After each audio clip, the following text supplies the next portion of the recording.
चलो आइसोमेरिज्म शुरू करेंगे। आइसोमेरिज्म क्या होता है बच्चे? इसका फॉर्मूला सेम होता है और स्ट्रक्चर डिफरेंट होता है।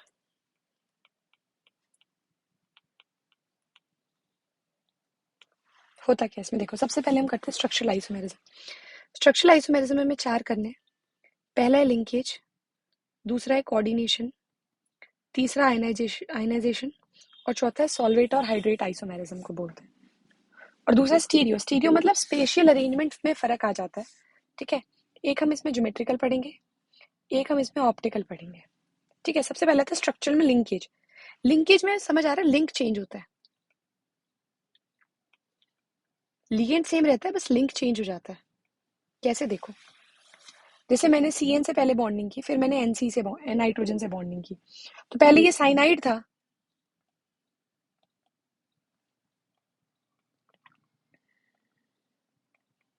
अभी बन गया आइसोसाइनाइड, ठीक है। साइनेट था, थायोसाइनेट बन गया, तो इसे कहते हैं हम लिंकेज आइसोमेरिज्म। और देखो CuNH3 5 NO2 N से बॉन्डिंग है, और अगर मैं ONO कर दूं तो O से बॉन्डिंग है। नाम लिखने में क्या फर्क आएगा देखो, पेंटामाइन नाइट्रो N से बॉन्डिंग है, कोबाल्ट 3, ठीक है, क्लोराइड। और फिर अगर हम बात करते हैं अगले वाले की, तो कोबाल्ट पेंटामाइन नाइट्रो O, क्योंकि O के साथ बॉन्डिंग है, कोबाल्ट 3 क्लोराइड। कोऑर्डिनेशन में क्या होता है?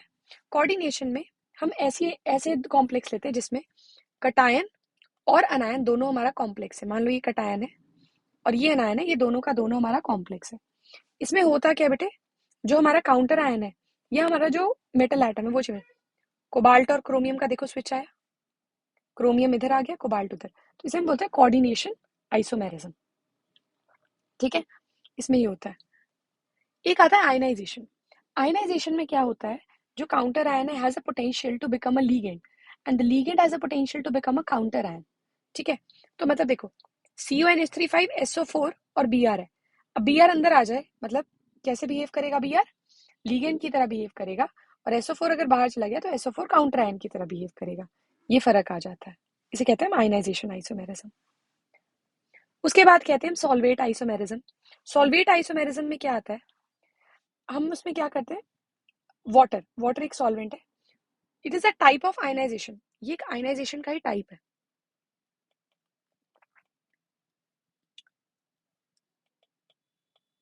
देखो 6 वाटर थे पहले, एक वाटर मैंने बाहर कर दिया और बाहर से एक लीगेंड काउंटर आयन को मैंने लीगेंड बना दिया, क्लोरीन अंदर ले। सिमिलरली अगले वाले में मैं एक वाटर मॉलिक्यूल को बाहर ले गई, ठीक है, मतलब 2 वाटर मॉलिक्यूल बाहर आ गए और एक क्लोरीन और अंदर आ गया, तो उसे हम कहते हैं solvate. It is a type of ionization isomerism only, इसे हम आयनाइजेशन आइसोमेरिज्म ही कहते हैं, ठीक है। उसके बाद है स्टीरियो। स्टीरियो आइसोमेरिज्म, इसमें क्या है, हम पहले कोऑर्डिनेशन नंबर 4 की बात करेंगे, ठीक है। कोऑर्डिनेशन नंबर 4 में मतलब जो मेटल एटम है वो आगे 4 एटम से सराउंडेड है। अब 2 तरीके से सराउंड हो सकता है, या तो टेट्राहेड्रल मैनर में या स्क्वायर प्लेनर में। अच्छा, हम टेट्राहेड्रल मैनर में हाइब्रिडाइजेशन है sp3 और इसमें है स्क्वायर प्लेनर में dsp2। पर याद रखना आइसोमेरिज्म टेट्राहेड्रल में हम शो नहीं करेंगे, क्यों नहीं करेंगे वो मैं रीजन अभी एक्सप्लेन करूंगी। हाँ, पर स्क्वायर प्लेनर में हम आइसोमेरिज्म शो करते हैं, ठीक है। पहले आ जाओ ज्योमेट्रिकल आइसोमेरिज्म। पहले तो कौन शो करेगा, अब मान लो मेटल के पास मैंने 4 लिगेंड जोड़े, चारों के चारों सेम है, ठीक है। मान लो मैंने लिया PtCl4 2 नेगेटिव, तो क्या ये आइसोमेरिज्म शो करेगा? नहीं शो करेगा। क्यों? क्योंकि बिल्कुल सिमेट्रिकल स्ट्रक्चर है, चारों के चारों लिगेंड सेम है, नहीं शो करेगा। दूसरा मैंने लिया मेटल, 3 लिगेंड एक जैसे, एक लिगेंड अलग है, ये शो करेगा? नहीं, नहीं करेगा, ठीक है। अच्छा, तो अब ज्योमेट्रिकल में पहला आ जाता है जो शो करेगा, ये बेसिकली ज्योमेट्रिकल में कौन सा शो करता है वो देखो। ज्योमेट्रिकल में बच्चे ये शो करता है Ma2L2, 2 एक जैसे लिगेंड है, 2 एक जैसे लिगेंड है तो करेगा। अगर 2 एक जैसे लिगेंड अगर एक साइड है तो हम बोलते हैं उसको सिस, और अगर 2 एक जैसे लिगेंड ऑपोजिट साइड है तो उसको बोलते हैं ट्रांस। तो 2 हो गया, एक सिस हो गया और एक ट्रांस हो गया। अच्छा, एक और शो कर सकता है, मान लो मैंने ले लिया Ma2BC, ठीक है। 2 लिगेंड एक जैसे, 2 बिल्कुल अलग अलग है, 4 ही होना चाहिए ना, कोऑर्डिनेशन नंबर 4 होना चाहिए। तो मैंने लिया मेटल और दोनों ए को एक साइड जोड़ दिया। अगर दोनों ए एक साइड है तो सिस, BC ऑपोजिट साइड कर दो, ये क्या बन गया हमारा सिस। और अगर दोनों लिगेंड ऑपोजिट साइड है, मान लो ए मैंने ऑपोजिट साइड कर दिया, तो ये हो गया हमारा ट्रांस। तो एक हो जाता है सिस, एक हो जाता है ट्रांस। अच्छा, इसमें एक और फिफ्थ आता है, इंपॉर्टेंट है थोड़ा, एनसीईआरटी का बैक एक्सरसाइज भी क्वेश्चन बनता है इसके ऊपर। चारों के चारों लिगेंड अलग है, अब किसके रिस्पेक्ट में सिस करोगे, किसके रिस्पेक्ट में ट्रांस करोगे, अब ये तुम्हारे लिए सोचना है। तो तुम इन दोनों में से कोई एक लिगेंड को, दो लिगेंड्स को फिक्स कर दो। मान लो मैं ए और बी को फिक्स कर देती हूँ, ठीक है। कैसे, देखो मैंने इसके ना 3 आइसोमर बनते हैं, देखो कैसे।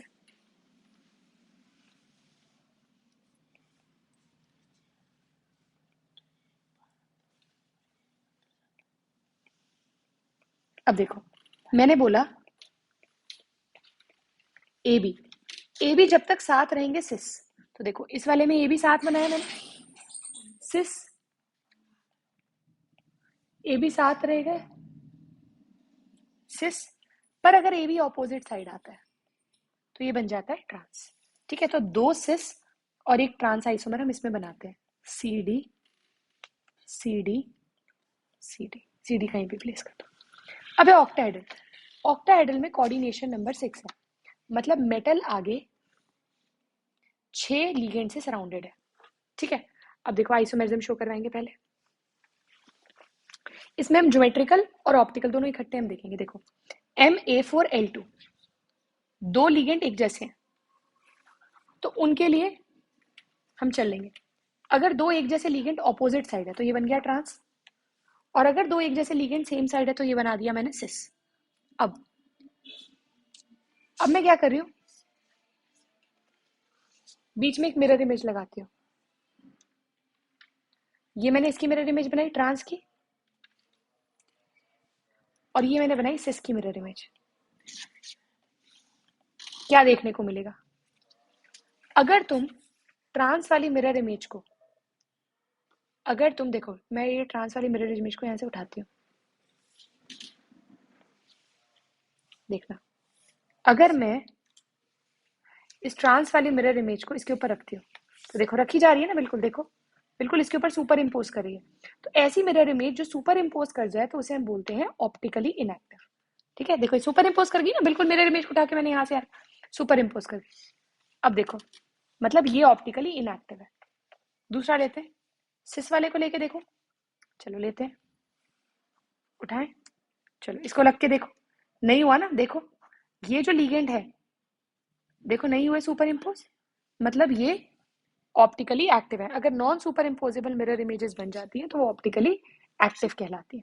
तो ये वाला ऑप्टिकली एक्टिव बनता है तुम्हारा, ठीक है, इतना याद रखना, ठीक है।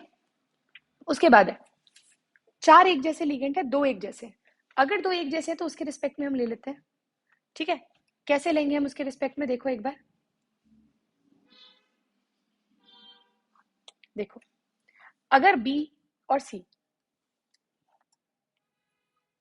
सेम साइड पे है, ठीक है, बी और सी अगर सेम साइड पे आ जाते हैं तो हम बना लेते हैं सिस, ये वाला सिस बनाया। अगर बी और सी ऑपोजिट साइड पे आ जाते हैं तो हम बना देते हैं ट्रांस। फिर वही, अगर ट्रांस को उठा के, ट्रांस वाली इस मिरर इमेज को उठा के अगर तुम इसके ऊपर रखते हो तो बिल्कुल सुपर इम्पोज होती है, सुपर इम्पोजेबल हो गई, मतलब ऑप्टिकली इनएक्टिव है। पर अगर हम इसको उठा के इस पे रखते हैं और ये देखना सी जो है वो एल पे जाएगा, यहाँ पे जाएगा, बी खाली सुपर इम्पोज होगा, और ये ना ये वाला ये नॉन सुपर इम्पोजेबल बनी ना सिस वाली। तो जो नॉन सुपर इम्पोजेबल बनती है वो बनती है ऑप्टिकली एक्टिव। अच्छा, ये है MA3B3, तीन लिगेंड एक जैसे, तीन लिगेंड इसमें दो बनते हैं, एक फेशियल और एक मेरिडोनियन। अगर तीनों एक जैसे लिगेंड एक फेस के ऊपर लगे ये वाले, तो इसे हम बोलते हैं फेशियल। पर अगर एक मेरिडोनियल पे है, ठीक है, सारे एक ही प्लेन में आते हैं तो इसे हम बोलते हैं मेरिडोनियल। तो इसे फैक और मर आइसोमर कहते हैं, ठीक है। बस ये आइसोमेरिज्म खत्म हो जाता है, ठीक है। अब इसकी ना मैं बैक एक्सरसाइज में जो क्वेश्चन है वो डिस्कस करती हूँ। पहले ये वाला क्वेश्चन देखते हैं। मैंने बोला था ना ज्योमेट्रिकल आइसोमेरिज्म जो है, ठीक है, is not possible in tetrahedral complexes, है ना, टेट्राहेड्रल कॉम्प्लेक्सेस में पॉसिबल नहीं है ये, ठीक है, having two different types of unidentate ligand coordinated with the central metal ion. देखो टेट्राहेड्रल कॉम्प्लेक्स जो है वो क्यों नहीं दिखाता ज्योमेट्रिकल आइसोमर, क्योंकि जो उनकी रिलेटिव पोजीशन है ना वो सेम होती है एक दूसरे से। देखो बिल्कुल मतलब ना एक जैसा स्ट्रक्चर होता है उनका, बिल्कुल ही सिमेट्रिकल। किसी भी तरफ से देखोगे ना, हमें पता है टेट्राहेड्रल में एंगल कितना होता है 109 डिग्री 28 मिनट, तो कोई डिफरेंस हमारे को हम ऐसा देख नहीं पाते कि कहीं से भी देखो सारे जो बॉन्ड्स है वो सारे जो एटम्स है वो एक जगह लगते हैं। ठीक है, अगला देखो अब ये हमारे पास क्वेश्चन आता है बढ़िया। पहले तो देखो इसका कोऑर्डिनेशन नंबर क्या है, CN4 और NH3 2, तो टोटल क्या हो गया 6 हो गया कोऑर्डिनेशन नंबर, मतलब ऑक्टाहेड्रल कॉम्प्लेक्स। और जब बोला GI बताना है, ऑप्टिकल नहीं बोला, इसने सिर्फ GI बोला। GI मतलब होता है सिस और ट्रांस आइसोमर दिखाना। ठीक है, तो मैंने बोला Fe ऑक्टाहेड्रल बना लो, पहले तो बना लिया। ठीक है, इसको मैं कॉपी कर लेती हूँ साइड में ही। ठीक है,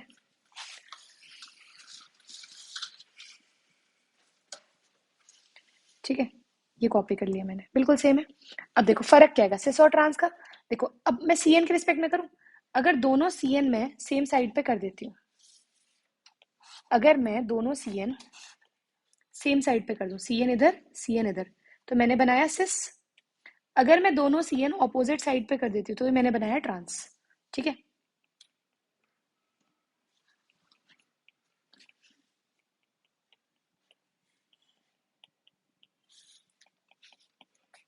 NH3 NH3, बाकी जगह तो एग्जैक्ट है NH3 NH3। ठीक है, ऐसे कर देना इसको। और देखो चार्ज है ऊपर, तो चार्ज तो लगाना है ऊपर, चार्ज नहीं भूल जाना। -2 ऊपर चार्ज लगाया ना, तो -2 इस पे भी, सॉरी -1 है, -1 इस पे भी, -1 इस पे भी। ठीक है, ये सिस है और ये ट्रांस है। ज्योमेट्रिकल बताना था, ऑप्टिकल इसने बोला नहीं, इसलिए मैंने ऑप्टिकल बनाया भी नहीं। ठीक है, अच्छा अगला देखो 9.3 देखते हैं।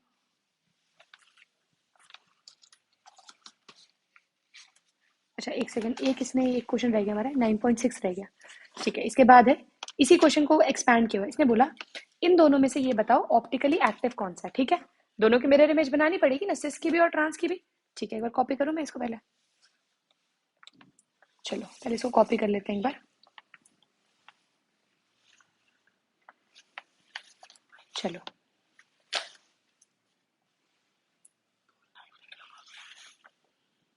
क्या है,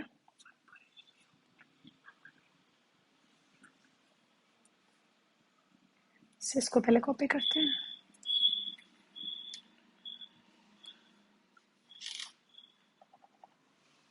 ये सिस है।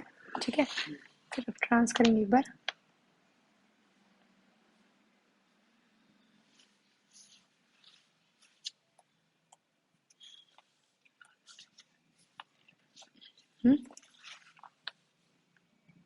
नेगेटिव, फिर कॉपी करते हैं एक बार, लास्ट कॉपी है।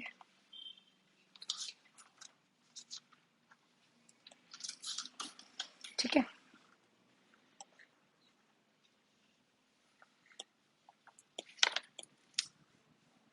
ये पेस्ट किया। ठीक है, अब मिरर इमेज बनाएंगे इसकी।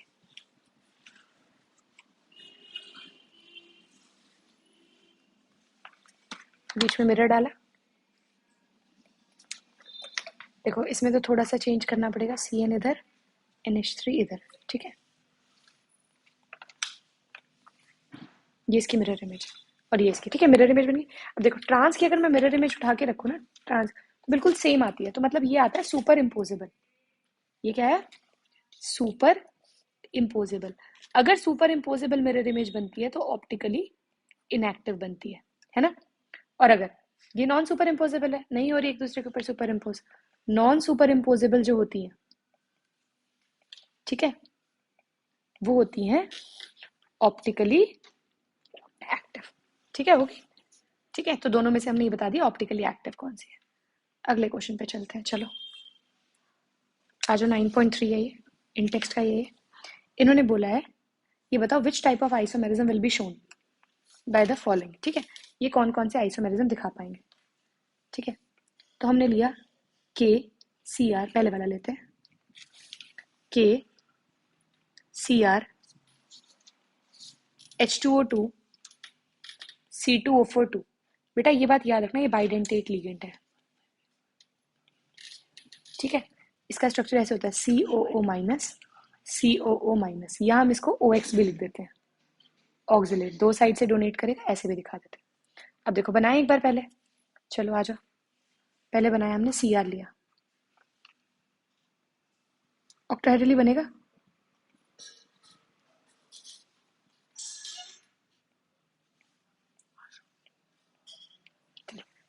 H2O हमने ऑपोजिट साइड कर दिया, क्या बना ट्रांस। अगर H2O सेम साइड लगाएंगे तो क्या बनेगा सिस, पर ऑक्सिलेट भी तो लगा के दिखाना है, OX। एक टाइम पे कितने डोनर साइट है, 2, कर दिया, ये बना हमारा, एक मिनट, 2 डोनर साइड से। फिर ऐसे ऑक्सिलेट यहाँ पे बनाया, फिर यहाँ करा, ठीक है, ये बना लिया हमने। अब इसकी मिरर इमेज बनाए, ठीक है। तो ये सिस और ट्रांस तो दिखाई दिया इसने, ज्योमेट्रिकल तो दिखाया है। अब देखिए ऑप्टिकल दिखा रहा है कि नहीं दिखा रहा है, ये एक बार चेक कर ले, ठीक है। ऑप्टिकल दिखाएगा कि नहीं, मिरर इमेज बनाओ,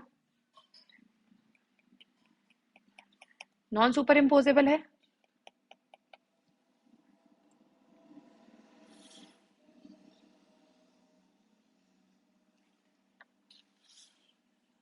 चलो ये इसकी मिरर इमेज बन गई, ठीक है। सिस की थोड़ी अलग बनती है ना, पर फिर भी हम कॉपी कर लेते हैं,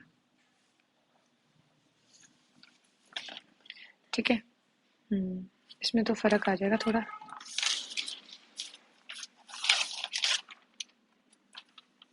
ठीक है। इसमें देखो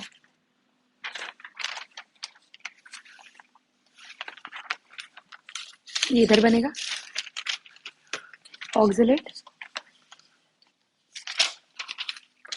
ये नॉन सुपर इम्पोजेबल बनती है, तो ये ऑप्टिकली एक्टिव। जो ट्रांस है वो बिल्कुल उठा के रखो, बिल्कुल सेम आती है ना, इसको उठा के ऐसे रख के देखो, बिल्कुल सेम आएगी, तो ये हो गया ऑप्टिकली इनएक्टिव, ठीक है। तो 2 ज्योमेट्रिकल बन गए और एक ऑप्टिकली एक्टिव बन गया, ठीक है, एक ऑप्टिकली एक्टिव बन गया, ठीक है। चलो अगला क्वेश्चन देखते हैं। अच्छा अगला पार्ट, इसके तो और भी पार्ट्स हैं। अच्छा COEN थ्राइस Cl3, ये बड़ा अच्छा है, देखो एक बार, बड़ा इंपॉर्टेंट भी है। अच्छा अब तुम सोचोगे इस पोटेशियम को क्यों नहीं बनाया मैंने, क्या करना, स्क्वायर ब्रैकेट लगाना इसके बाहर और बाहर K लिख देना, और कुछ नहीं, ऐसे बना देना। दूसरा है COEN थ्राइस Cl3, ठीक है, देखिए। दूसरा है COEN थ्राइस Cl3, जो EN है ना बेटे वो भी बाइडेंटेट है, कैसे दिखता है, NH2 CH2, ये डोनर साइड, ये भी डोनेट करेगा और ये भी डोनेट करेगा, ठीक है। अब करेंगे कैसे, CO,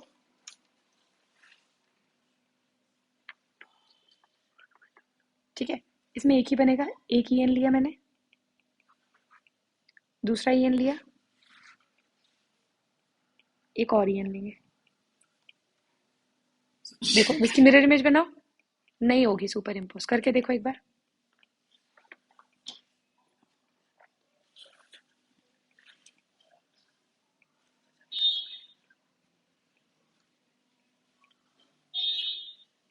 नहीं होगी सुपर इम्पोज, ठीक है।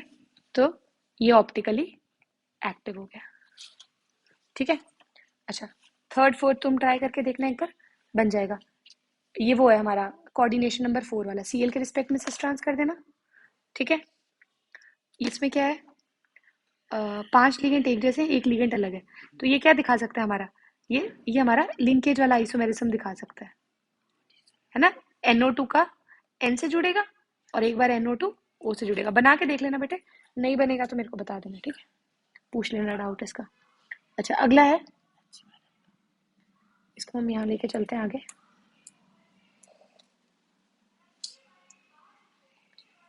चलो आओ देखो इधर आ जाओ। अगला क्वेश्चन है बैक एक्सरसाइज का 9.4, क्या कहता है, तुम ये एविडेंस दो कि ये जब आयनाइजेशन आइसोमेरिज्म है, ठीक है, दे देंगे, इसको लिखो पहले, CONH3 5 Cl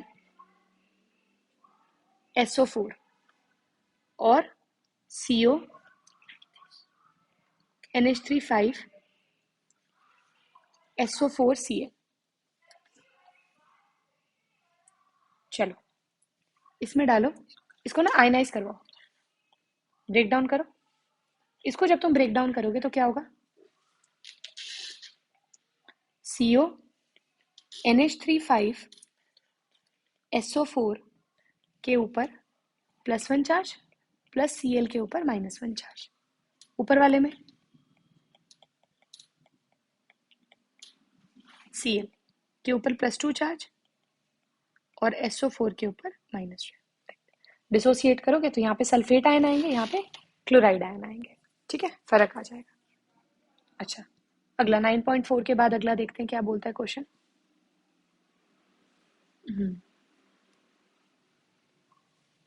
चलें एक बार देखते हैं। चलो यहाँ जो 9.5 पे आओ, ये तुम बना लोगे। देखो अगर तुम्हें याद हो, ये वाला CrC2O4 है ना, मैंने CrEn वाला करवाया अभी तुमसे।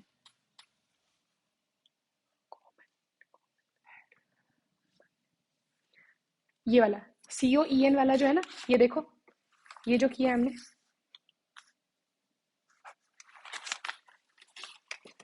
वैसे ही EN की जगह OX डाल दो, बिल्कुल सेम तुम बनाना एक बार इसका। ठीक है, बन जाएगा। मैं हिंट दे देती हूँ,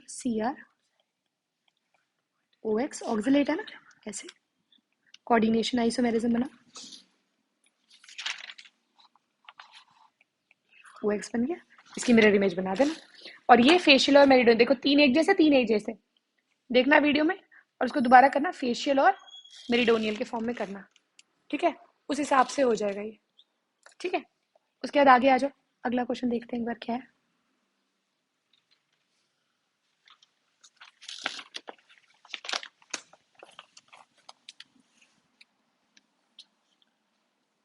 चलो CrC2O4 ये वाला देखते हैं। इसमें तो वही OX ये भी करवा चुकी हूँ, PTClEn2 ये भी करवा चुकी हूँ मैं, ये भी तुम चेक करना एक बार। और इसमें अमोनिया देखो ये वाला तो तुम इसका सिस ट्रांस बनाना, Cl के रिस्पेक्ट में सिस ट्रांस बनाना। इसमें खाली ये बिल्कुल ऊपर की तरह ही बनेगा, कोई चेंज नहीं आएगा। हाँ, इस वाले का एक ही बनेगा, कोई चेंज नहीं आएगा। 2 अमोनिया एक साइड, 2 अमोनिया एक साइड, एक Cl और एक ही आ गया EN। बस इसकी मिरर इमेज बनाना, वो ऑप्टिकली एक्टिव ही बनती है। ठीक है, बनाना बच्चे, इसको छोड़ना नहीं। अगला देखो, अगला क्वेश्चन ये रहा हमारा।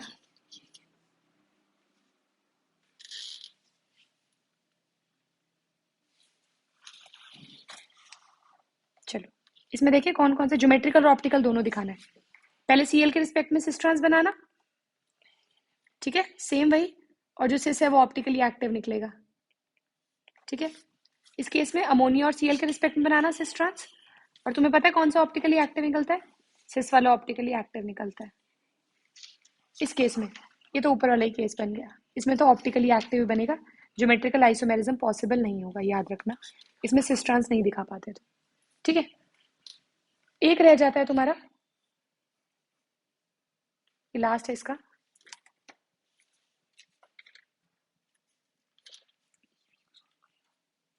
चलो अब ये वो है MA जिसमें चारों के चारों लिगेंड अलग थे, है ना, वो वाला करवाया था तुम्हें, चारों के चारों लिगेंड अलग आ जाते थे। ठीक है, किसी दो को फिक्स कर दो, मान लो मैं अमोनिया और Br को फिक्स कर देती हूँ, तो 3 बनेंगे ना, 2 सिस के 2 ट्रांस के। देखो PT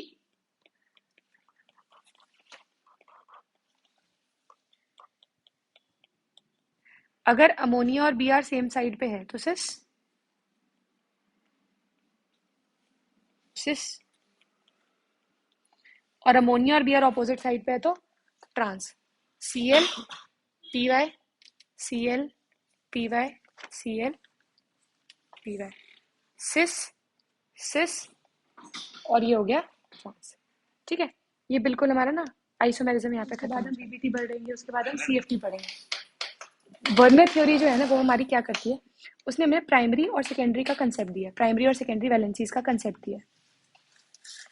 ये कहती है प्राइमरी वैलेंसी जो है हमारी वो काउंटर आयन है, ठीक है, आयनाइजेबल है, मतलब हम उनको ब्रेक डाउन कर सकते हैं। और जो सेकेंडरी वैलेंसी है वो हमारा कोऑर्डिनेशन नंबर है, कहने का मतलब नॉन आयनाइजेबल है।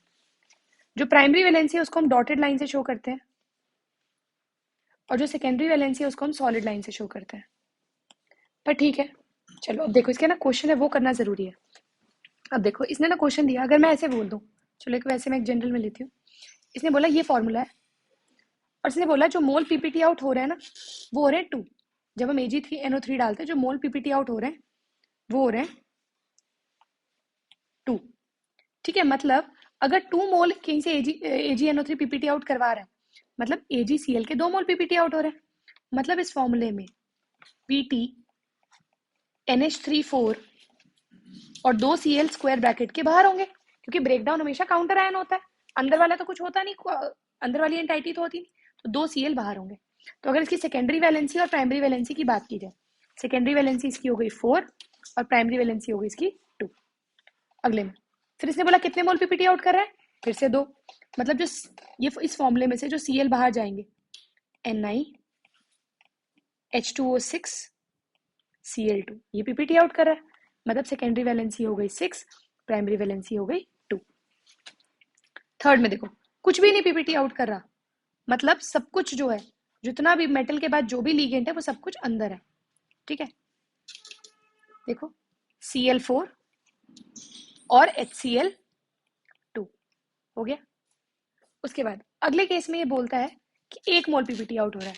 अगर 1 मोल पीपीटी आउट हो रहा है मतलब कोऑर्डिनेशन एंटाइटी के बाहर जो क्लोरीन एटम है, 3 में से 1 क्लोरीन एटम कोऑर्डिनेशन एंटाइटी के बाहर है, बाकी क्लोरीन एटम अंदर है, मतलब Pt NH3 4 Cl2 और कितने Cl बाहर है, 1। कोऑर्डिनेशन नंबर इसका हो गया मतलब सेकेंडरी वैलेंसी हो गई 6 और आयनाइजेशन हो गई 1, ठीक है। उसके बाद बात करते हैं अगला, फिर वही है 0, कुछ पीपीटी आउट नहीं हो रहा, मतलब प्लैटिनम के बाहर जितना भी लीगेंड है वो सब स्क्वायर ब्रैकेट के अंदर है। 2 अमोनिया है वो दोनों कोऑर्डिनेशन एंटाइटी के अंदर, 2 Cl है वो भी कोऑर्डिनेशन एंटाइटी के अंदर। सेकेंडरी वैलेंसी है इसकी 4 और प्राइमरी बाहर तो कुछ है ही नहीं, 0। इस वाले केस में सेकेंडरी वैलेंसी है 4 क्लोरीन और 2 HCl 6 और प्राइमरी वैलेंसी 0। ये वर्नर थ्योरी है, आएगा बच्चे इस पे ऐसे ही आता है क्वेश्चन, ठीक है ना, कि फॉर्मूला है इतने मोल पीपीटी आउट हो रहे हैं, बताओ फॉर्मूला क्या आएगा। तो फॉर्मूला हमने बता दिया, प्रेडिक्ट कर दिया हमने फॉर्मूला, और सेकेंडरी और प्राइमरी वैलेंसी बता दी। सेकेंडरी वैलेंसी स्क्वायर ब्रैकेट के अंदर होती है, प्राइमरी वैलेंसी स्क्वायर ब्रैकेट के बाहर होती है, बस इतना याद रखना।